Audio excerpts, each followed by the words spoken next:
Hi friends, welcome to cook with Sunita. இங்கே பாருங்கள், இது நான் மட்டும் இல்லை, என்ன மாதிரி மசாலா விற்கிறவங்க, மால்ட்டு விற்கிறவங்க எல்லோரும் ப்ளீஸ் இந்த மாதிரி பார்த்து போடுங்க. நாங்கள் வந்து பாருங்கள் இப்படி செக் பண்ணுவோம். ஓகே, இந்த ஆப்பிள் தோலோடையும் போடக்கூடாது, ஆனால் நம்ம எப்பயுமே செக் பண்ணணும். அப்போ வாங்குறப்ப சொல்லணும், நாங்கள் இந்த மாதிரி இருந்தால் வாங்க மாட்டோம் அப்படின்னு. இங்கே பாருங்கள், மெழுகு வருது பாருங்கள்.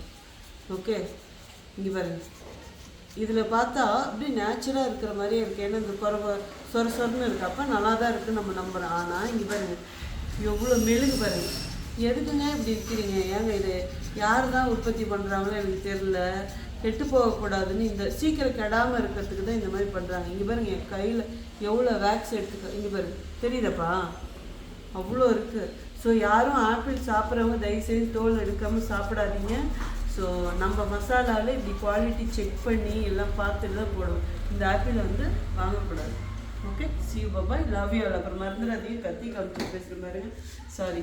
ஸோ அப்புறம் மறந்துடாதீங்க, வந்து குக் வித் சங்கீதா மசாலா ரொம்ப பியூராக, எந்த கெமிக்கலும் இல்லாத ப்ரிசர்வேட்டிவ் போடாமல் பண்ணுறோம்.